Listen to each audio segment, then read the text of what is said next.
Are you looking to upgrade your arena account? Maybe you want to get cosmetics or packs on the cheap. Well, either way, you can check out our sponsor, GreyVikingGames.com, and check out their wide selection of card cosmetics, avatars, sleeves, and card packs, all for sale there. You can use our referral link in the description below of this podcast too. So check them on out. That way they can know that we sent you and you can get a little bit of money back. So sit back and enjoy the rest of this episode of Constructed Criticism.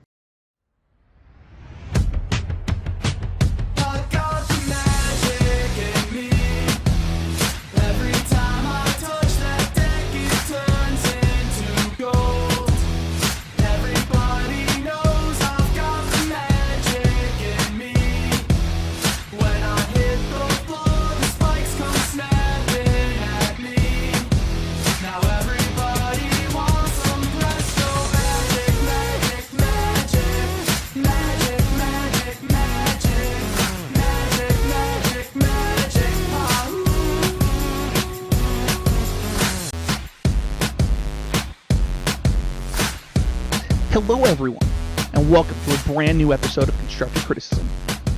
I'm your host, just like every week, Spencer Howland, and I am joined by my co-hosts, Michael Hinderrock. Oh wait, hold on. What year is this? Hi Mason. When will I be good enough? When will I replace Michael Hinderrock? what do I have to do? I have a good 3-point shot, I swear. I can do it. That's good, because he and I both don't. Oh, perfect. Well. We actually used to play basketball at this indoor gym at my apartment complex, and the ceiling was so low that anytime we would hit the ceiling all the time trying to shoot a three. Oh, wow. That's yikes. But who's really here, Mason? Well, Spencer, it's you joining us for a special guest this week to talk about the state of the network and my tried and true, my ride or die, my brazen bar loving co-host, Abe. Abe, how you doing? I'm doing great. I'm really excited. This is Spencer's obviously the whole reason that we're even here doing the podcast, and so getting to have him on for me as the new kid on the block is I don't know. It's like first day of school vibes, except I don't know, better.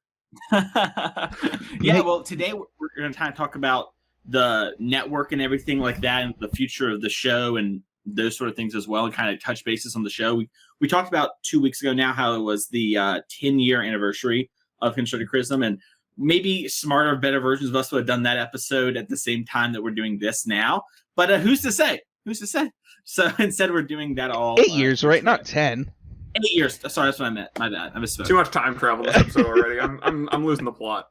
Yeah, the COVID timeline just has me completely and utterly twisted and turned around. I'll tell you what, it's so hard.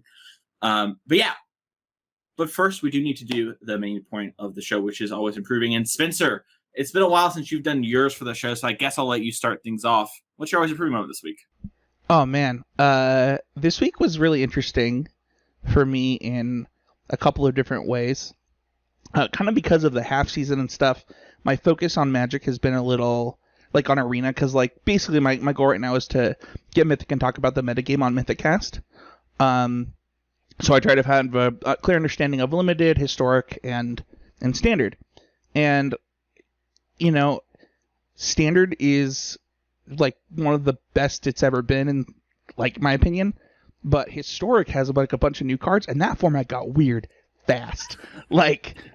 So I've mostly been trying to figure out Historic to be able to talk about it on the podcast. But also, I actually spent so much time watching Super Smash Bros. Ultimate this week. And the reason that I bring this up during this segment is my favorite Smash player, Tweak, actually took down, I don't really know how to explain it. I was trying to explain it to my wife, it was it's bigger than a Pro Tour. It's everything you would want a Magic Invitational to be, Summit is for Smash Bros. And my favorite player happened to take it down this week, and the last time he had played in the event, he was the rated second best player in the world and took, I think, 13th at the event. And what happened after he won is he kind of talked about how he used COVID and the year and the downtime to work on a few things. He started reading sports psychology books. He started, he really got into it with his coach, which I think it's Korean DJ.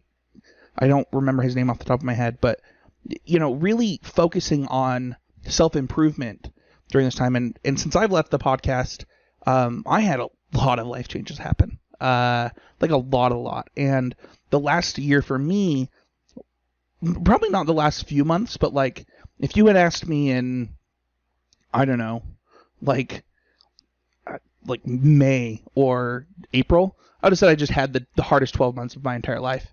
And I also used this time to really kind of change who I was as a person. One of the things that we used to talk about on this show when I was on it was how much I hated Arena Ladder.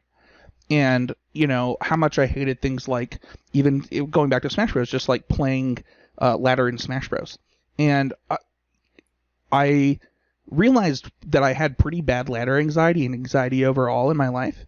And it's completely fixed. Like, I can just go jump into a ladder game whenever now. And it was really refreshing to see this person that I looked up to in this game and how they had changed in the time since I've been watching them, and kind of reflect like, I was probably doing the right things this last year. And I hope that other people like didn't feel the pressure to like change who they were during quarantine or things like that.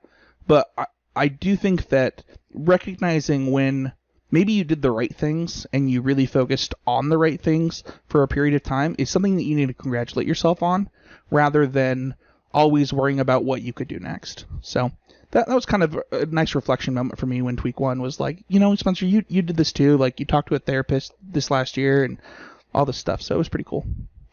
Yeah, it's great that you've kind of overcome that as well, because not only is it something that I think is overcome for a lot of people, but it's something that I'm sure a lot of listeners can really relate to and experience, even if they don't fully understand they do have ladder anxiety, or heck, just tournament anxiety in general, when things start to get a little bit in the later rounds pre-COVID, of course, and hopefully post-COVID we'll eventually have this as well. But Abe, I think you and I have talked on the podcast before too, relating to this, about like getting pretty close to like the top 8s and stuff like that, and it like kicks in a little bit, Yeah, the knees weak, palms are sweaty moments. They're tough, and especially like when it comes to ladder too. Like,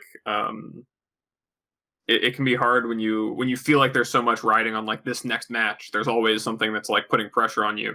Being able to dispel that's huge, and I'm really glad something you've been able to work on and get over, and kind of feel more at ease playing and trying to just that just because every game's ranked doesn't mean every game is like defining who you are. It's really true, and I think that like I think I took like 6 months and just basically played maybe 2 drafts a month, and that was it.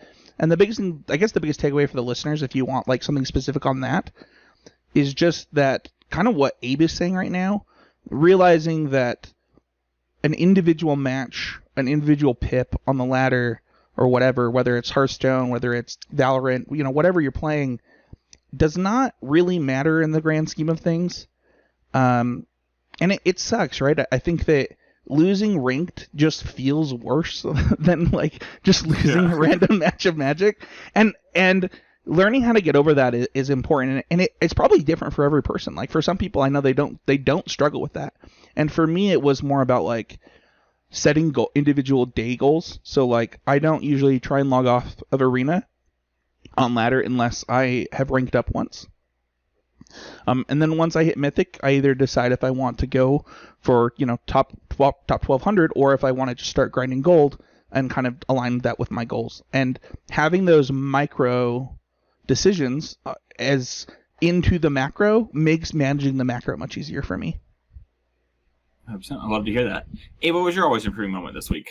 It actually kind of ties in a bit. My always improving moment this week has a lot to do with Vintage, and the Vintage Mana Traders event that I sadly misplayed my way out of top 8 of. I think I haven't gone back over the replay because it's kind of harrowing, and I definitely did not play that tournament very well. So I'm trying to kind of put on the back burner until I'm like ready to go back and look at it. But Vintage isn't the format that most people even play. It's not one that I play that much, but it was the Mana Traders format for this month, and there was a couple of key moments here. Like, I was talking with Will Kruger about what deck we were going to play, because we have this kind of like, we're only going to play good deck packs with each other so that we can avoid like falling into the pitfalls of the format. And so we both decided to play variants of the like Sultai mid-range deck, which is probably one of the simpler decks you can play in the format. You should play Deathrite Shaman and blue cards, and Oko is really good. I don't know if you ever heard that before.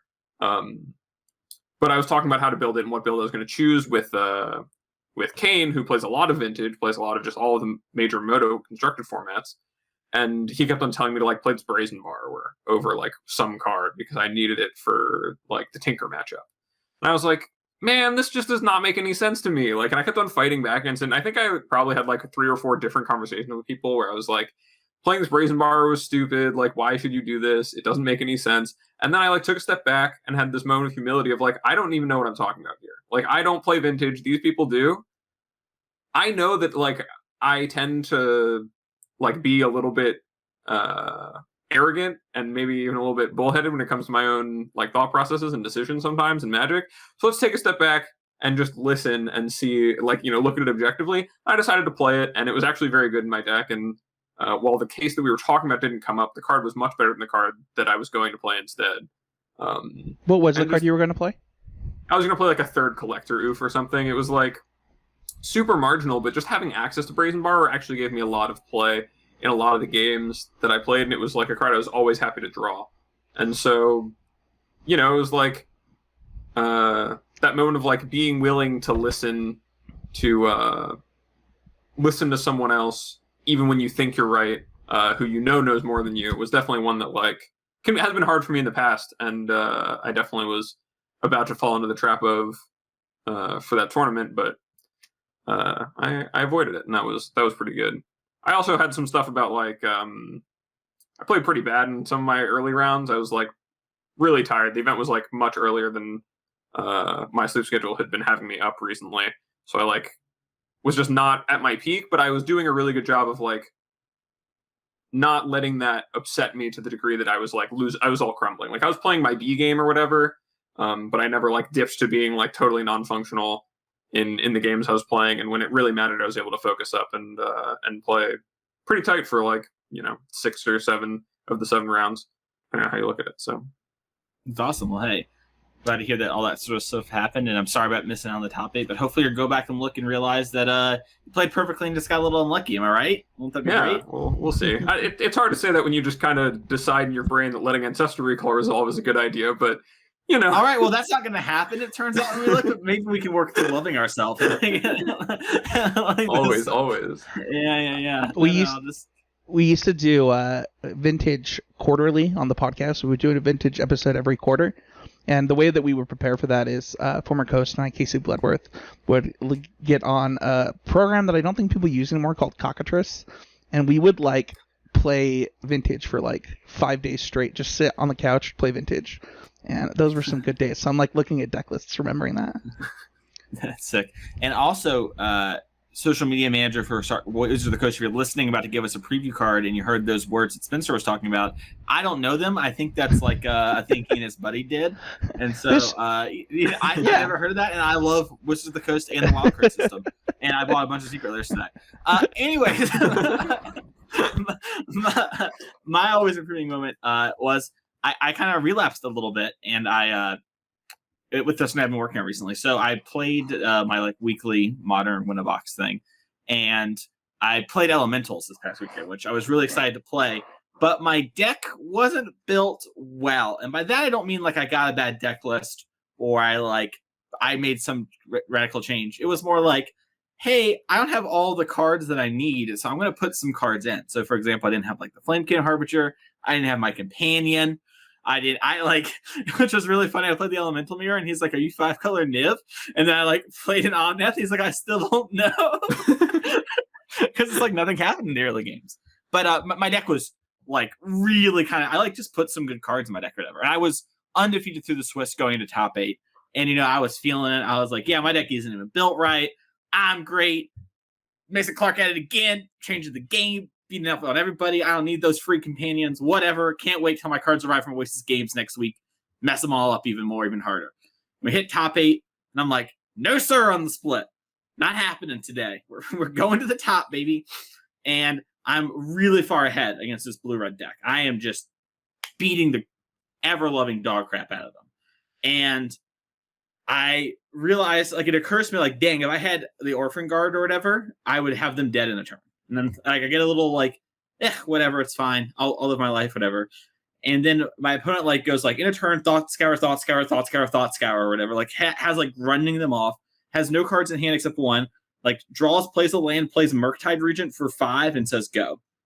And I'm like looking at my hand, and I realized that like, oh, on the last turn, I should have actually played my second Omnath just to draw a card for like mana efficiency. That would have just been actually like the thing I was supposed to do. I was supposed to legend roll my Omnath. Okay, that's bad. Whatever. We're gonna move on with our life. We'll figure it out. So like I moved to my turn. Whatever. I can't attack now. He's got a huge Murktide, and I'm like getting pretty mad at myself or whatever for like not doing this mistake. I don't have the Orphan Guard. I'm like, ugh, whatever. Then he like rips another Murktide Regent off the top, plays it, and then I die in 2 turns. I just can't kill him. Whatever. These things are in the way, and I let that like sloppy play and the arrogance get ahead of me instead of playing tight technical magic, which I had got to that point by playing really well and really tight and getting out of a lot of hairy situations against like Hammer Time and other blue-red decks and control decks throughout the day and just playing really well and overcoming it. And then I let myself slip and I let it get to me. And that's just something that I shouldn't do. And I'm trying to always work on that. And it's important to notice when I lost, not because my opponent got lucky that they hit 2 Murktides off the top, but because I played poorly and could have got around that. And so that's where we are. And 1 card deep when I would have killed the Murktide Regent. So yeah, that is my always improving moment. If you want to support the show, you can go to patreon.com/ccmtg. And that's a way for you to help us. The show always be free, but if you want to give a little extra, that's a great place to go. You get to ask questions like the one we're about to do right now. And you also get to get deck lists and stuff like that and communicate with us in the Discord. It's pretty cool.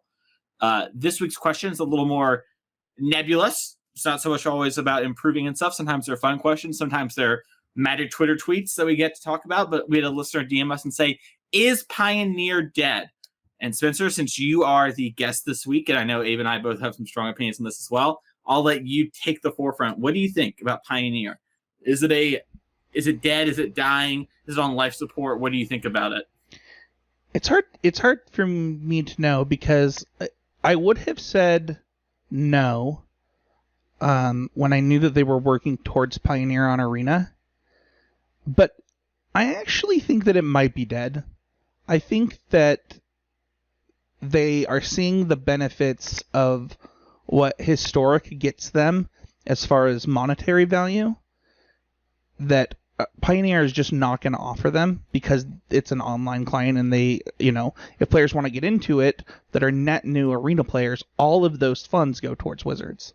And I know this is like kind of a, crappy answer, but the fact that we'll never be able to, I shouldn't say never, but it looks like with them canceling or not canceling, indefinitely postponing.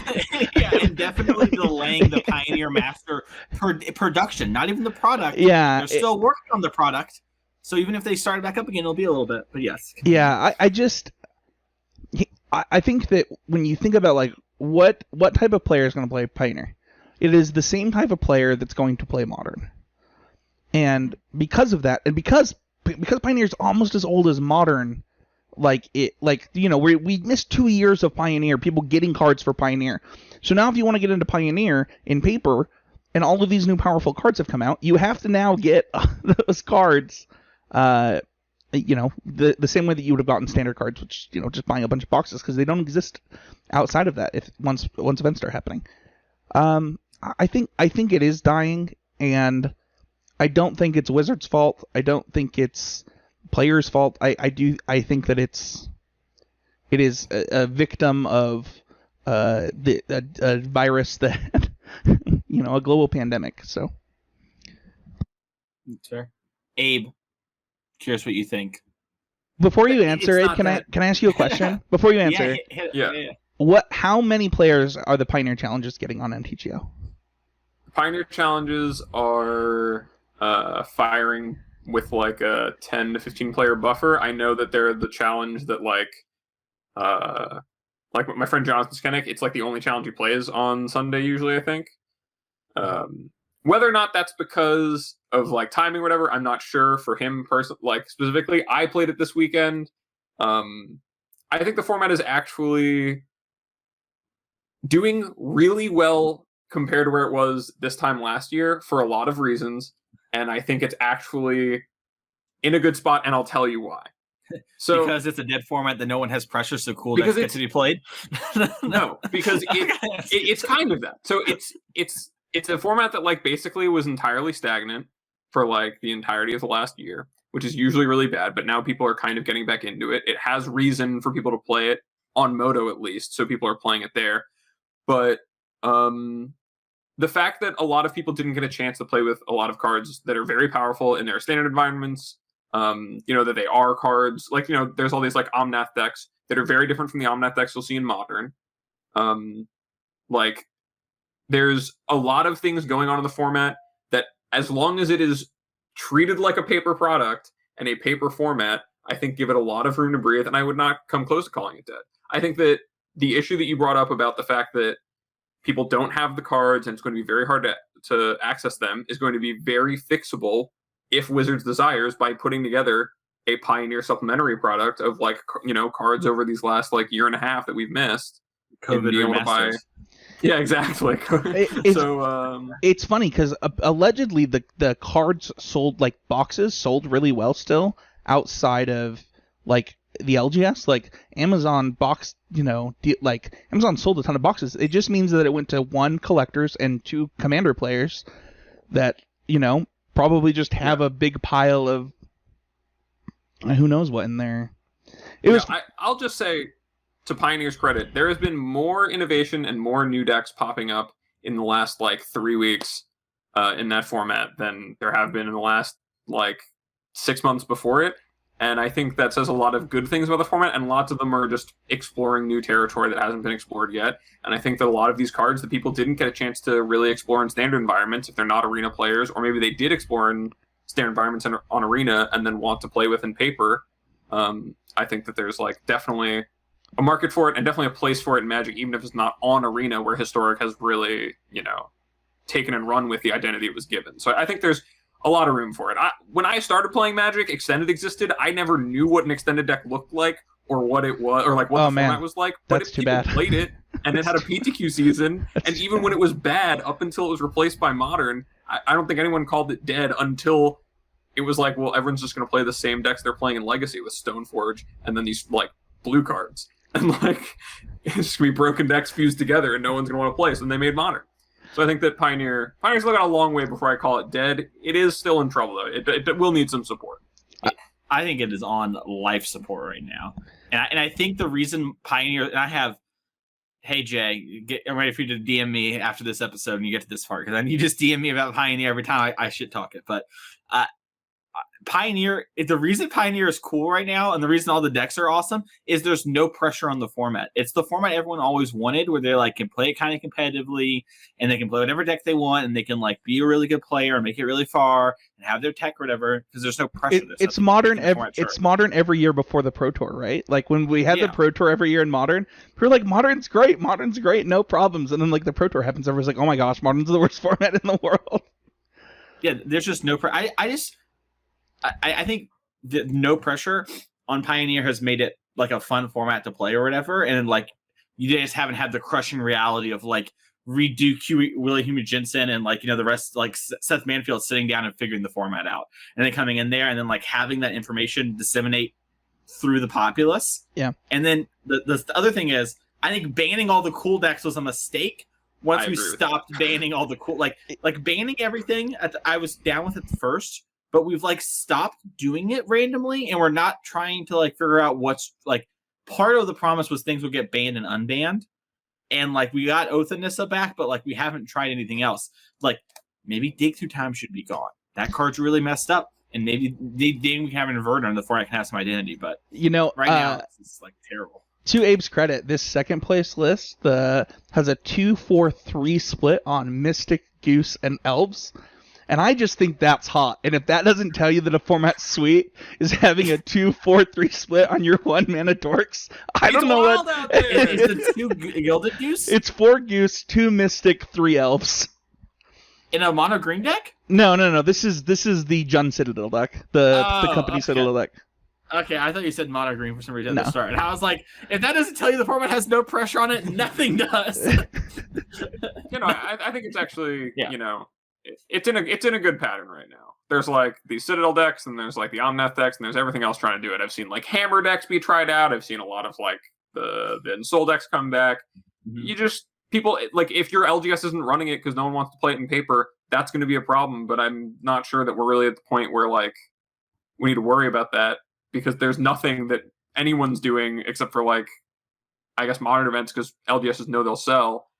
That like until we get an OP announcement, like, and they're like, "Yep, we're never running another Pioneer event again," I'm not close to calling it dead. All right, Pioneer's the new popper. Understood. Gotcha.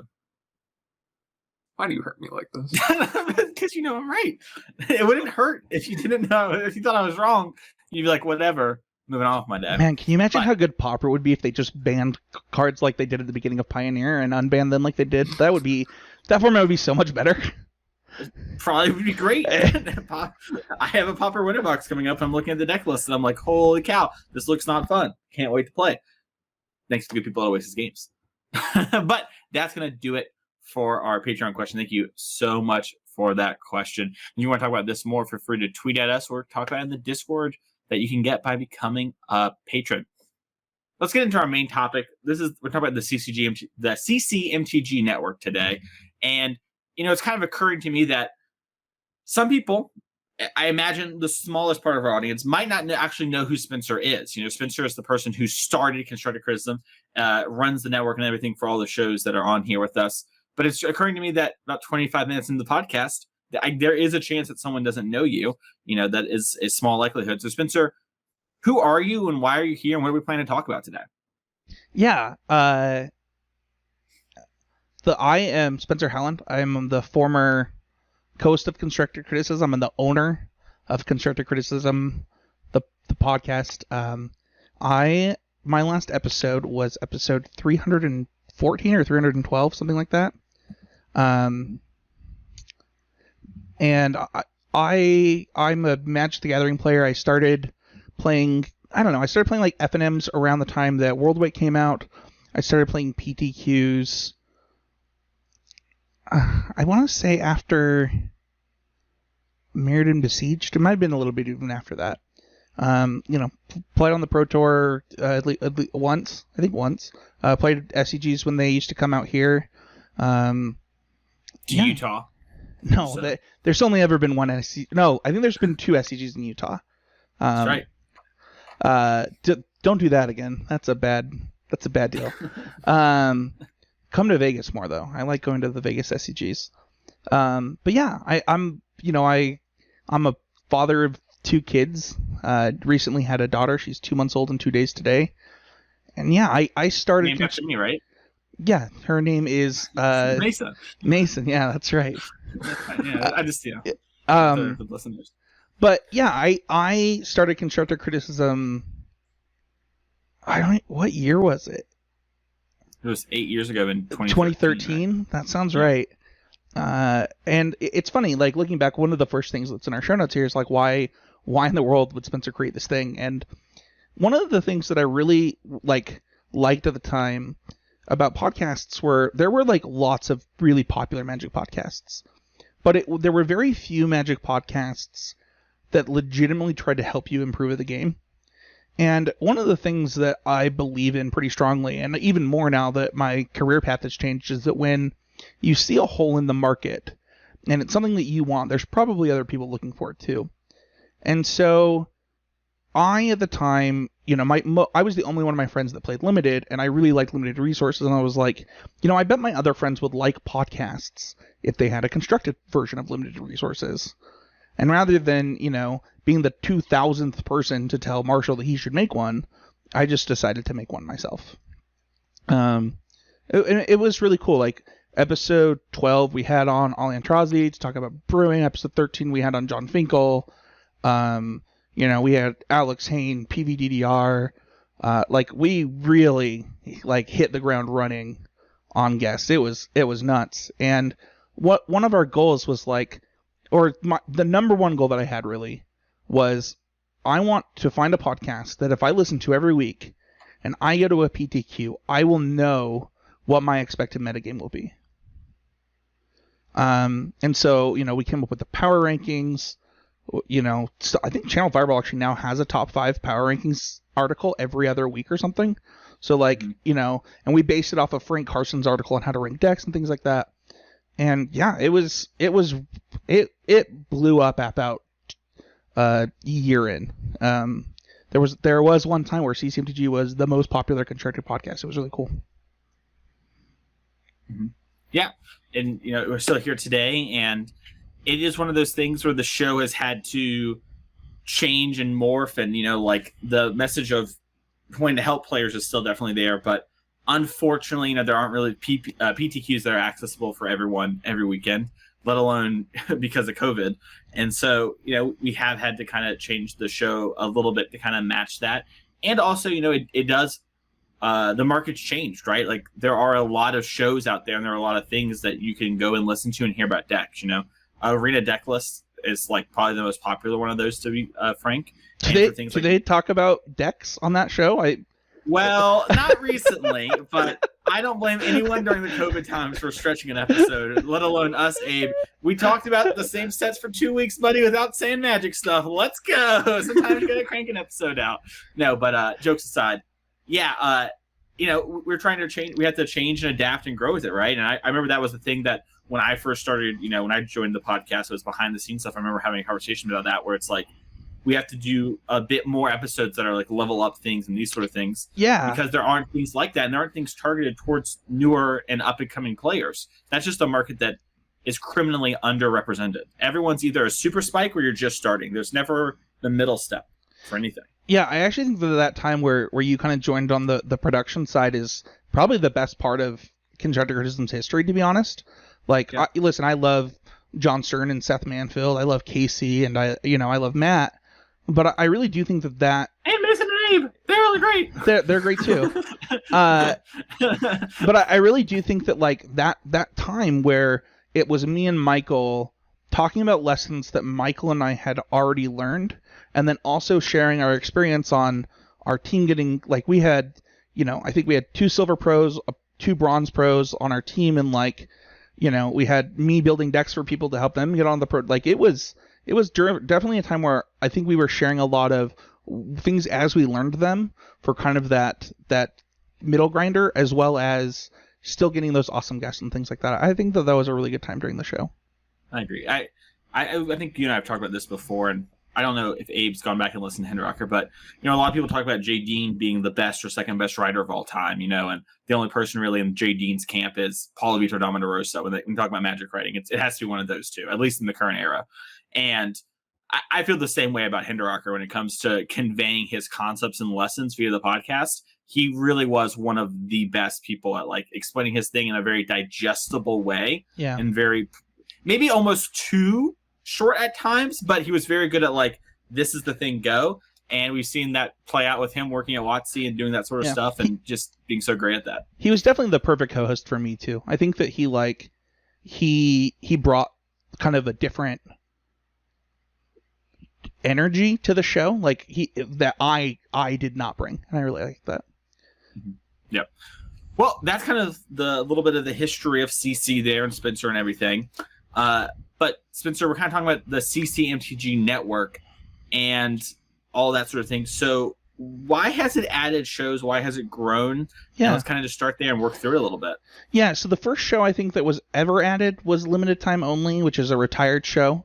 It was a show that I started with 2 of my friends, Travis Padilla and Sammy Patarse, and they are great guys. I actually tested with Travis for Pro Tour Origins, and it was a hoot. Like they were really good Magic players. Like when I started playing Magic, and people talk about like the best Magic players in Utah, like they were some of the names that came up, and so they were people that I really wanted to be involved with. Multiple Pro Tours, GP top 8, stuff like that. Eventually, just like everything that show changed, we got other Pro Tour competitors. Danny Cathro joined that show, and kind of things evolved, whether it was kind of adding, I mean, you talked about how CCMDG changed, right? And when CCMDG changed, like that means that there became other room on the network for different things. We've had lots of podcasts that have come and gone, right? Even Odds was one kind of focused on this, like this more laid back version of helping people get better and understand a metagame and prepare them for that, rather than like very strict constructed and level up episodes. We had a Pioneer podcast that is dead because that format's dead, Abe. And stuff like stuff like that. There's been tons of things that, and the reason that you usually add a show to this network, or that I add a show to the network, like for example, I straight up added Common Knowledge because there was no podcast about understanding the Pauper metagame and winning a pop. Like there was none. There was lots of great Pauper podcasts that talked about Pauper, and they were really fun, but like you could not go and like, if I wanted to jump into a Pauper event, there was not like a thing that I could jump into to do that. So that's why Common Knowledge was created, was for selfish reasons for me, so that I could play Pauper on Magic Online and not feel lost. For example, recently, with the fact that I didn't have time to do Lumen Time Only anymore, when the opportunity came up to work with Sam Black, I really jumped on it.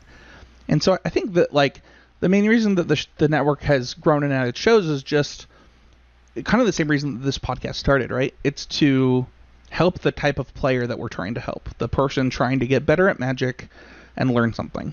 So that's awesome. Well, let's kind of talk about each of these shows and etc. And we've kind of already talked about CC, but we should probably still take a minute, just to kind of mention everything. CC is in kind of a weird space. I mean, with the pandemic and everything, we have been, and I mentioned this a little bit, I think in Abe's first episode, we spent about 15 minutes talking about it publicly, where it's like, with the pandemic and the way competitive Magic is and the way qualifying, the target audience for that sort of thing is kind of left high and dry. And so we are kind of waiting on stuff, and, we kind of look for SCG to fill that void. And, we don't even know if the Invitational is happening right now, thanks to the Delta. It's still not announced what their mask mandates are. And honestly, without a mask mandate, it might as well just not happen in my mind.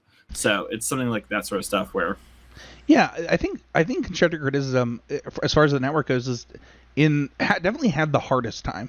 Like, even like if you think about, you would think that it might be something like Common Knowledge, right? Where most of these people that are listening are either MTGO grinders, which, it didn't affect them, but like the other half of their audience are just these people that go to their local weekly Pauper events, right? And so like, how do you do that? And what happened is that people started playing Pauper via webcam and stuff. And like, that was just never going to happen for the audience for constructive criticism.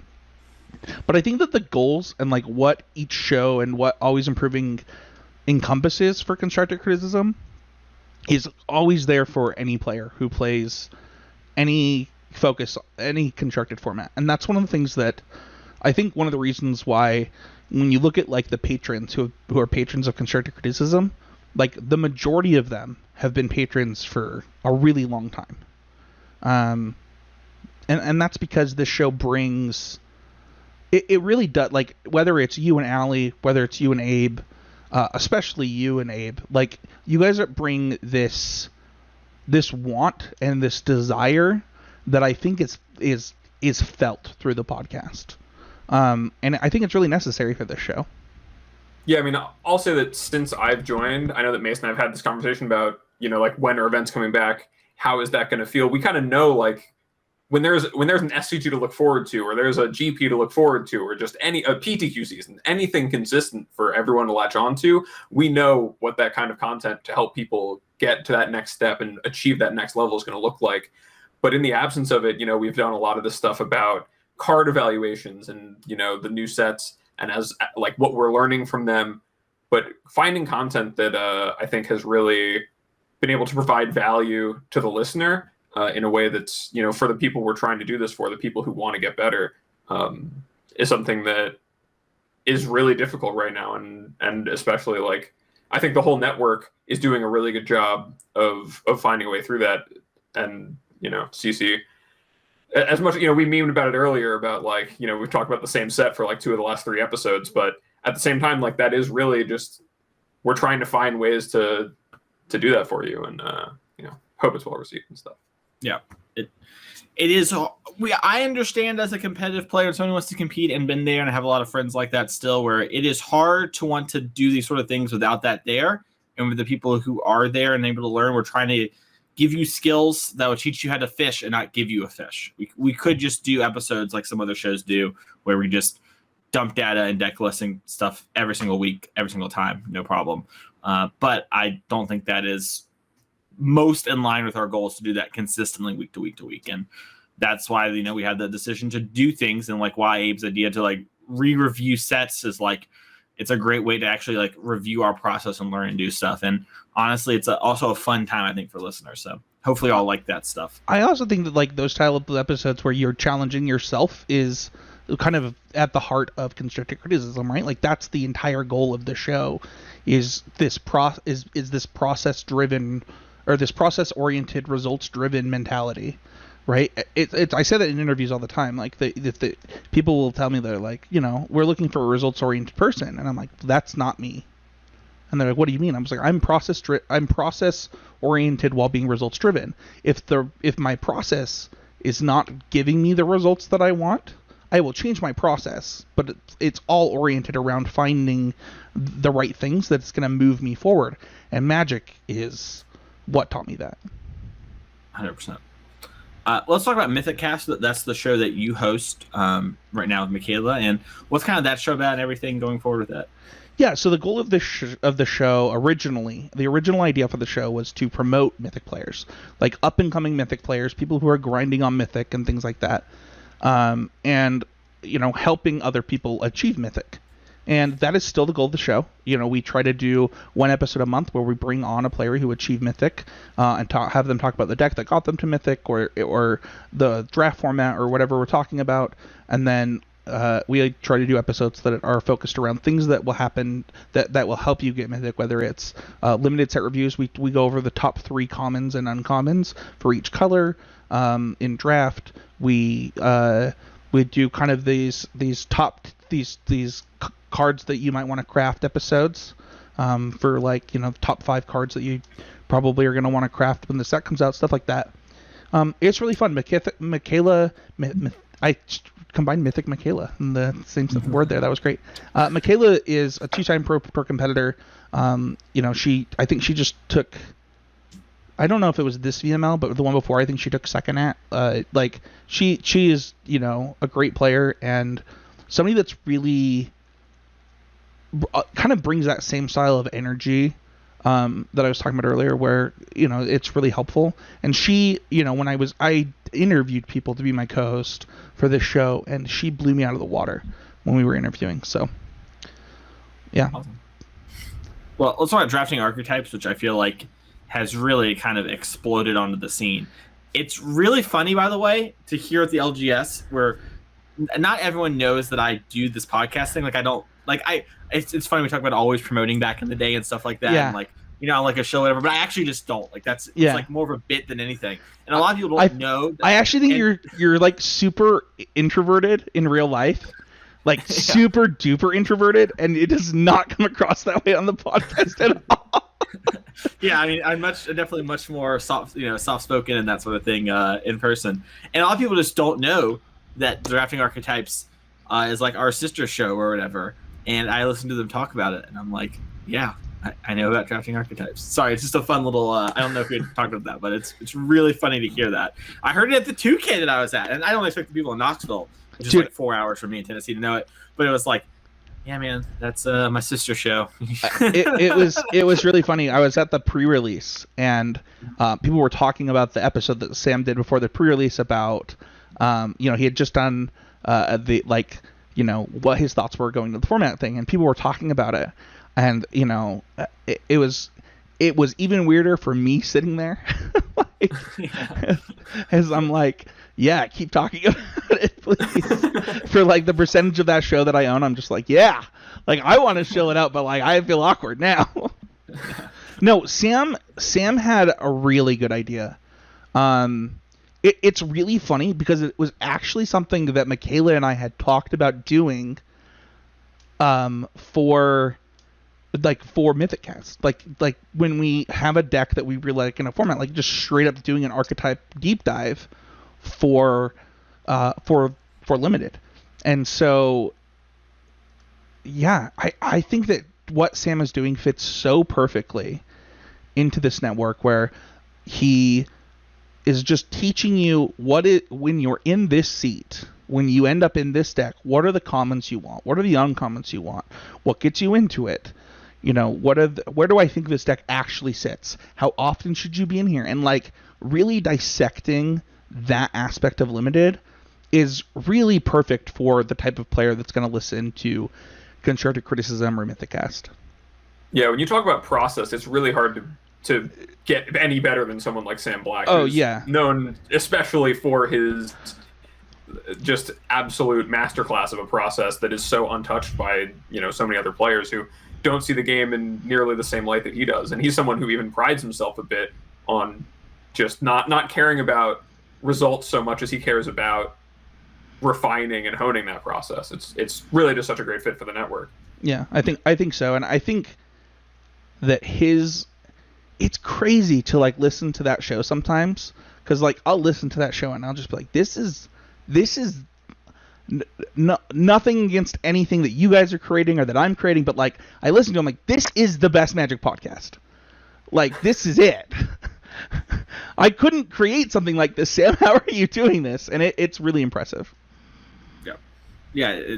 We mentioned it here, but I think the thing that is the most impressive or valuable, I would say, in the cast really is, like we said, Sam Black is so different and does approach things so differently. And at least for me, getting to hear that stuff and talk to people who are good at Magic helps me learn a lot. And just getting to learn Sam's thought process about this stuff. And a lot of times I don't even really draft that much, but getting to like hear his thoughts and everything about that really helps expand my range and my understanding of it. And, you know, even if you don't draft a whole lot, I highly suggest, if you have at least a good understanding of the cards. If limited GPs come back and you have a GP trip, like, I cannot express, like, just, even if you never play limited, you should just go to a limited GP, put on his episodes for these archetypes on your drive up or whatever. Like, they're only 30 to 45 minutes, and you will have an understanding of what the archetypes in that format look like by the time you get to the Grand Prix. I agree. Homeward Path. Yeah, so this one's the most different show on the format, and one of the reasons that I wanted to be a part of this show was kind of its premise in twofold. One, I really liked the idea of this father doing a podcast in the time that he had it, which was on his like drive home from work. And, you know, trying to focus on doing everything that he could as a dad to get better at Magic the Gathering in the time that he has. You know, not all of us have the time or the resources to put in as much work as we want. And so him just cataloging his journey as an MTG dad and trying to give advice to other MTG dads for, here's what worked for me, here's what didn't work for me, here's where I learned from this, was really interesting to me. And I think that Adam has changed the most. I actually think Adam has improved the most as just a podcaster of the podcasters on the network. And, you know, he's really taken Always Improving to heart in trying to refine himself as a podcaster. And, you know, we've had a lot of conversations about things that he can do to improve the show, improve, you know, community around it and things like that. And I really do think that, like, if you're looking for relatable content and you're a parent that like doesn't have time to maybe do the grind as much but want to stay as competitive as you can, I actually think that's a really fun podcast. Awesome. And then Common Knowledge. Yeah, I think this is the best Pauper podcast out there, and I don't think it's close. I think it just has the most, you know, listeners of any Pauper podcast at this point. And I think the reason for that is we have had I've gotten really lucky. Like really lucky with the hosts. We had a whole host change recently, and you know, one of the things that I really wanted when I started this show was I wanted somebody who was focused on the competitive side of Pauper and somebody who was focused on the brewing side of Pauper.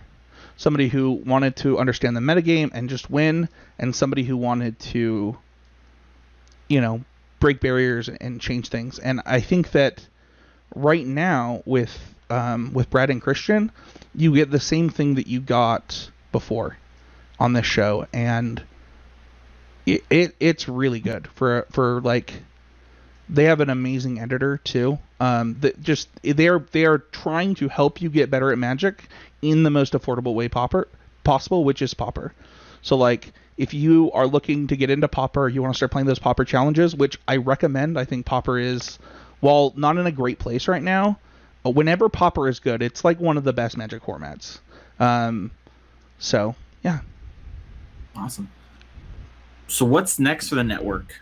What can we be expecting? Yeah, so I kind of talked about how I took kind of a break from Magic, and in that I also took a break from, I used to do a weekly video with, whether it was Mason or Matt Kling, called Constructed Clash. I then also did a weekly deck tech, and I think that is right now where the future is like more of those style of videos. Probably not adding. We have a really good, podcast group. Like, as far as like, if you're looking for a network of podcasts, I think there's something for everybody here.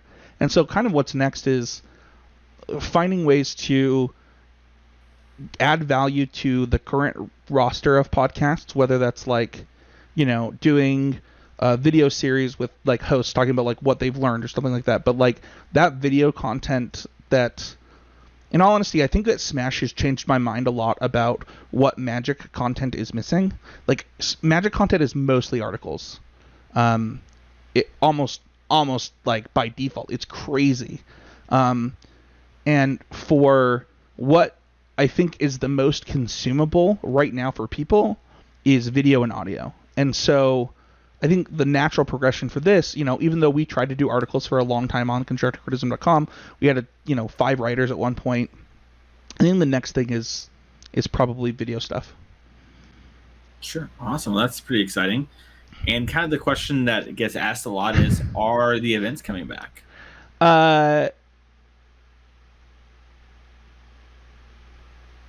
I believe that there will be events, whether it is from Constructed Criticism or from Heezy Game Media.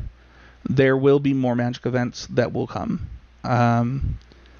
I have 2 kids, and I don't know if anybody's tried to single-handedly run an event in a Discord all by yourself, even with just like 25 people. But it's like an all-day, you're in front of your computer, like if you go to the bathroom, people get mad at you type of thing. Like it's actually kind of hard. I've done it in person in the LGS setting, and it is somehow easier to do it in person than online, when you think that just sending people messages and telling them to go play would be easier somehow. Yeah, there will be events. That is the question I get a lot, and I think that it was really cool when we were doing those CCMTG opens that with Oasis games. A lot of people told me they were just their actual favorite Magic events, right? And it's hard not to just love a Magic event that's free, that you paid out like, a bunch of money in. But I don't know. I think that a huge reason for that is like the people that came to it were typically people who had the same goals as you, and I don't know. I think that that's why they were fun. So if I do it again, I'm gonna want to do it where people feel like they can come and figure out where they're at in Magic, and stuff like that. Well, hey, if you need to figure out the prize payout thing, I know some guys at a place called Outside Esports. I'm sure they can help us out. Is it Outside Esports that you're thinking of, or are you talking about sorry, Insight. Sorry, I get this too confused. Insight. They launched a new brand recently, Outside in Sports. Yeah. Did they actually? No, that's a joke. Oh, I was like, whoa.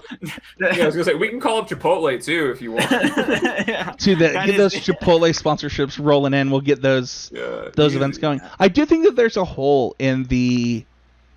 It's funny because, like, I think last week I know that you guys. I know Mason doesn't listen to podcasts very much anymore, but like they were talking about how, there's no place for anybody other than CFB channel or Star City Games or Who's this? Arena deck lists or Wizards to run events, and I just don't agree. Like, I think that Magic players will come if you give them an event that's worth playing in.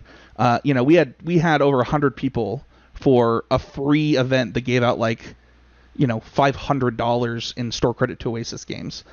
So that's just not true. You just have to not be a scumbag and steal people's money. Yeah, that makes it a little harder. Yeah. I think that online tournaments are definitely. I disagree with that statement too, Spencer. I think that online tournaments definitely have a chance. You just have to be in the right place and advertising well. Lotus Fox was able to capitalize really well back last March. Yeah, I think that there's a ton of room. People really want it, obviously. I hope traders. I hope that what's next for this network though is bigger than just free half Ks or videos on YouTube. I actually hope what's next is getting people onto whatever the next version of the Pro Tour. That's ultimately the goal, right? Is helping people achieve their Magic goals. That's what this show is about. That's what every show on the network is about. And so if their Magic goals are to be the best player on the CCMTG Invitational Series, that's awesome. But we'll cross that bridge when it happens. It's awesome.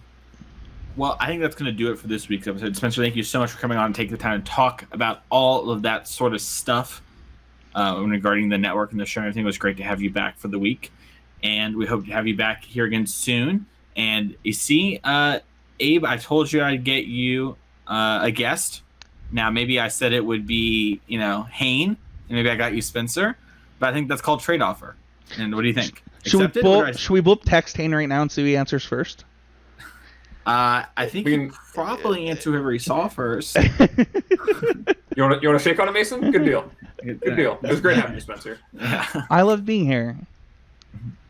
Well, if you want to find Spencer, you can find him each and every week on Mythic Cast, which is on the Constructed Criticism Network. Some of you, when you subscribe to podcasts, you might be subscribed to the network, which means you're going to be getting all the podcasts that we talked about today, since your feed directly, and you probably know. But some of you might be subscribed just to Constructed Criticism feed, in which case those other shows might have been a bit of a surprise to you, especially if you're a newer listener. And so you can check out all those shows there, and you can find Spencer each and every week on Mythic Cast, and you can find him on Twitter at Spencer13H. Just like you can find Abe at More No Things and me at Mason E. Clark. And you can find me each and every Thursday at cardkingdom.com.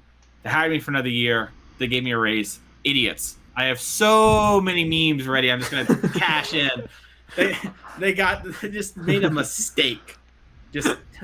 I got to do a Splinter Twin tier list last year and an Omnath obituary. I have so many dumb things ready for this next year. You cannot get ready. So make sure to check all that stuff out. And we'll see you next week for another episode of Constructed Criticism.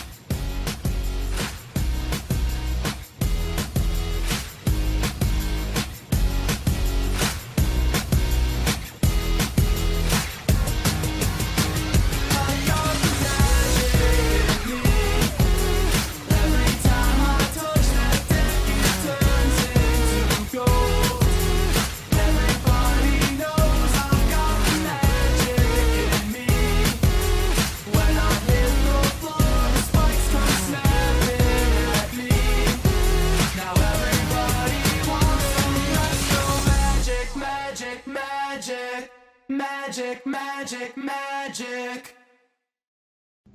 Are you looking for that newest single to complete your deck?